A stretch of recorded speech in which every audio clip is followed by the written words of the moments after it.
My name is Imtaz, Khaliq. I'm a Bespoke Tailor, and I'm up for the finalist for Best Creative Business 2008. So Imtaz, can you tell us how you got started in your business and when you started, what year? Yeah. Well, I started in '91, so I've been going 17 years, and I started off with a collection of clothing that I sold on the King's Road, and one of my suits got sold to Michelle Pfeiffer, and quite a few press sort of started getting hold of me, and started getting profiled in the Sunday Times and on the TV in Channel 4 as a bespoke tailor. So it sort of jettisoned me to a success in a male-dominated industry, and I wasn't based in Savile Row, so I was sort of based in South London.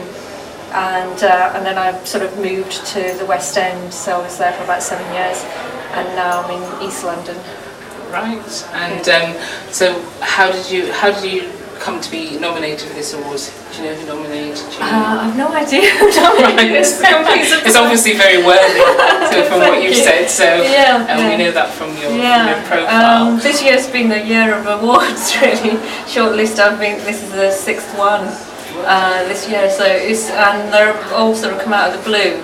But it's great to sort of get recognition, and especially something like this where it's different women, and it's just wonderful. Yeah. And the field that you're in, bespoke tailoring, I assume it's a male-dominated mostly business. How did you find it as firstly a woman and secondly as a minority woman working in that industry? Well, I found that initially there was quite a lot of scepticism, and people were sort of, are you a proper tailor? And because I actually trained in Yorkshire, and I started sort of working for myself at the age of 18 as a bespoke tailor.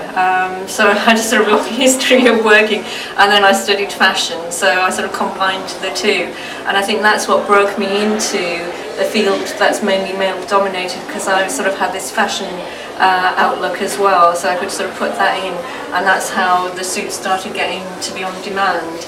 And I got used for a Vauxhall Corsa supermodel ad, and so Tatiana Patti's supermodel was wearing one of my suits on TV, constantly, and it just sort of got me recognised in an industry where you would need to attract sort of high-profile clients.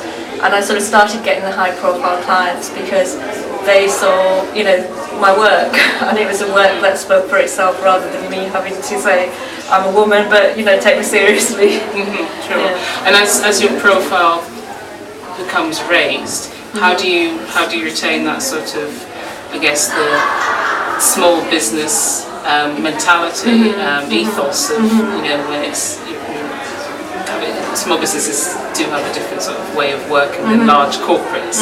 So how do you retain that sort of, I guess, personalisation of your business? Well, because I've sort of kept it quite small myself, and I enjoy the making process and the design and creative process.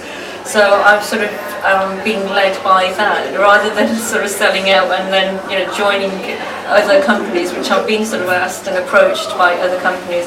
I've always said, well, no, I want to do this myself, and I want to do it my way. And it's just great that after years of doing that I get sort of recognised on.